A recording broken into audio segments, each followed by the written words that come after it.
It means anybody can come, right? So market is only for local people? No. Highly organized means that the price is set by the government and there is a like some kind of place and there is a timing for that one, and then after that market closes. So Walmart is not closed. Every day it opens, every day it is open on the same place, right? Ah, okay. Okay. I think I get it, So, the overview. so don't confuse with the working day, working timings with the time of the highly organized market. Working time is always from 9 to 5, so that is the standard time, right? But in highly organized market, the time is decided by some kind of authority who is organizing that market. For example, Oh, they will say that okay, this, for example, if there's a rice market over there, the farmer harvested the rice, and only then this market occurs. Okay, if we have a rice, now it only occurs for 10 days. The market is for just for 10 days, right? And the price is set by the government.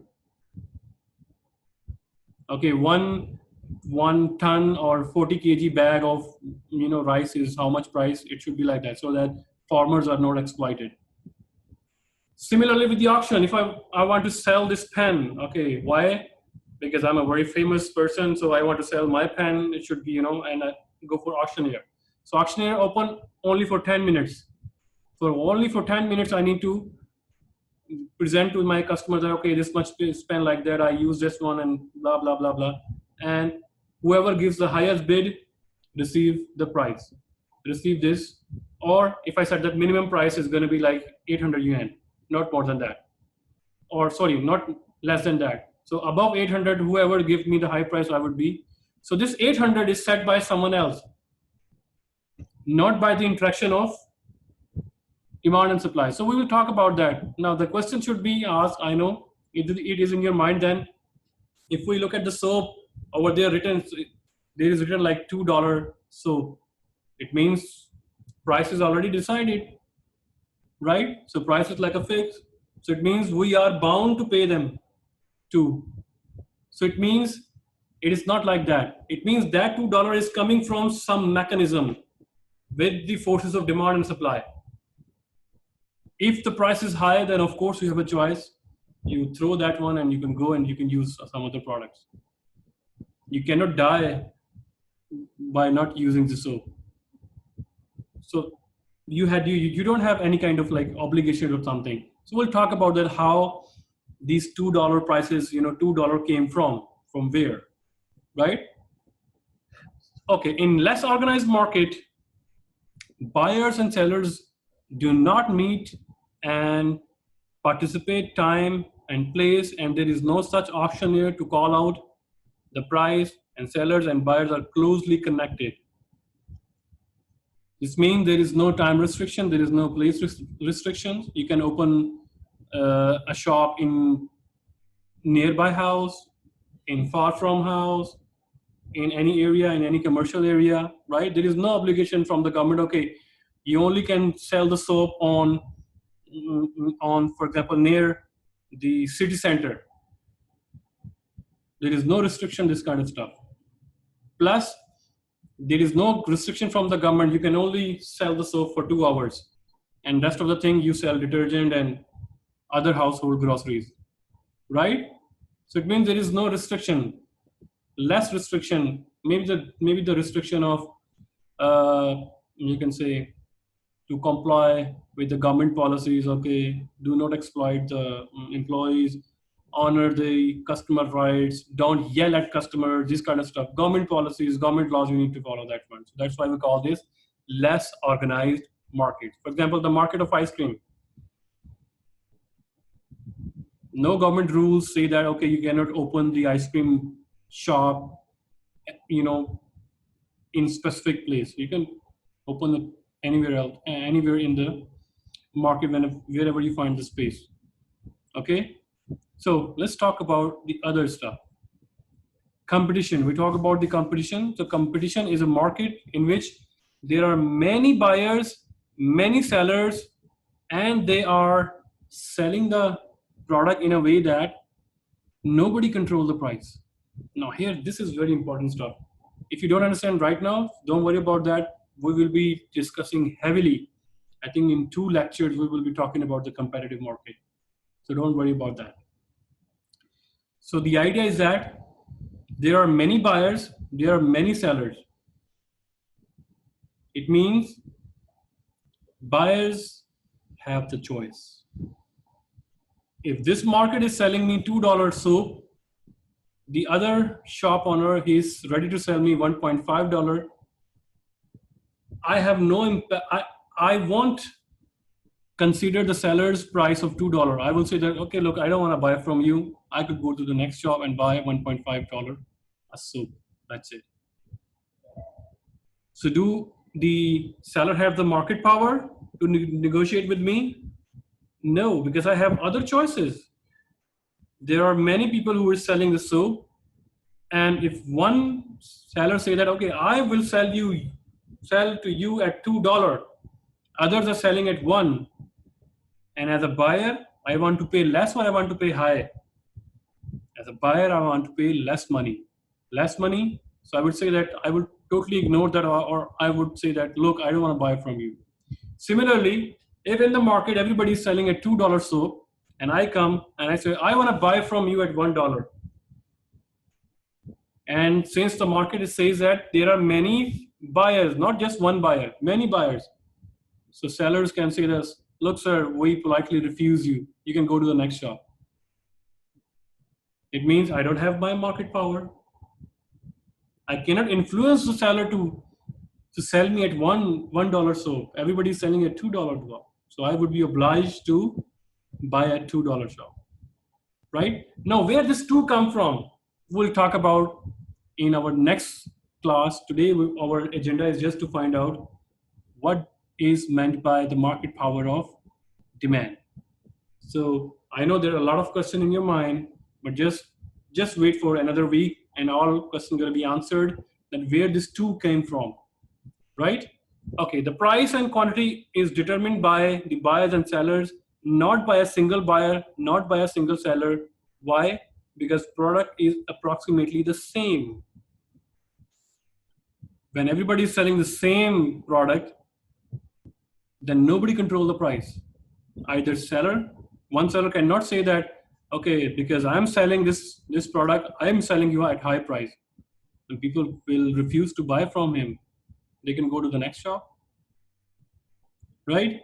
Similarly, if one buyer say that, oh, I want to buy at lower price, you should sell me at lower price. The seller will say that, go to the next shop, because there are many sellers over there. It means everybody has no power or very negligible impact on the market.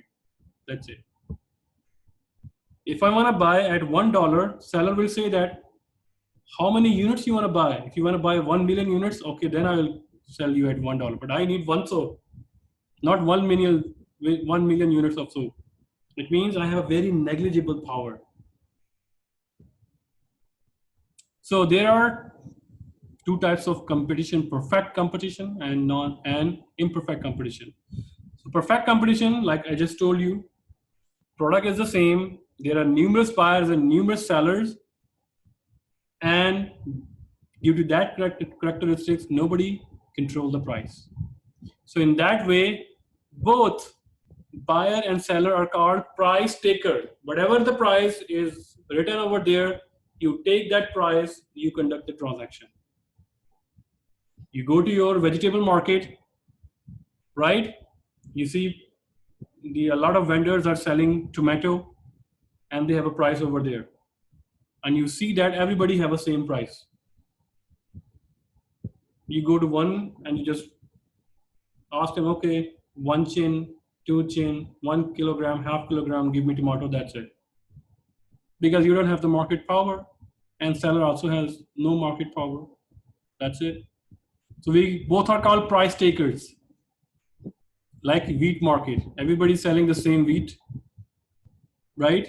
There is no branding here, there is no brand name here. So just right now, just I'm giving the taste. So all these flavors of like branding, having a logo, packaging, it will be, we will be talking about when we actually study those markets.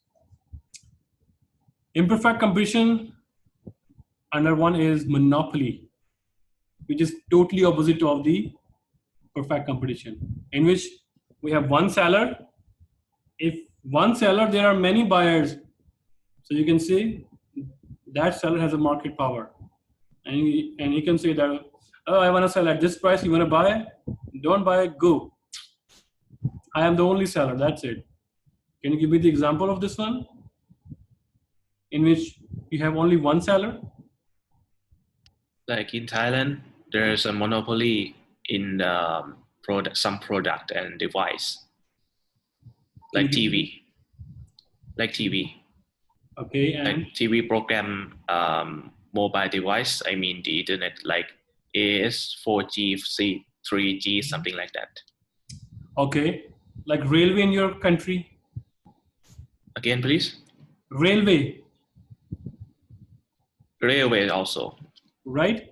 Who sets the Yes. price? The government sets the price, right? Similarly, the water supply company in your area, those who provide you household water for bathing, for washing, not for drinking, right? Only one company. The electricity utility companies, all like gas supplier, they are one. Like metro company in your area, in Shanghai Metro, right? If they increase the price, can you do something? You cannot do. You just need to follow that one, right? So there are other kinds of market that fall under monopoly and perfect competition, right? There is perfect competition and there is perfect imperfect competition. So perfect imperfect is monopoly. So you can say that there is perfect competition and there is monopoly. In between, there are imperfect markets. Number one, imperfect market categories are oligopoly and monopolistic competition. So we will be spending a lot of time studying these two. So just giving you a little bit taste that, okay, we will be studying this one. So don't worry about that if you right now if you don't understand that. Our today's prime motive is to understand the market force of demand. So don't just worry about all the stuff that we just previously defined. Just grasp according to your taste, how much you can grasp, how much you can digest the knowledge, the concept from previous slides. Now, the real deal starts now. So, quantity demanded. So, what is the definition of basically demand? It is the amount of good or services that a buyer is willingly and able to purchase. Okay? So, kindly read it by yourself one more time. So, did you pay close attention to these two words? Willingness and ability. Here we go. So, demand means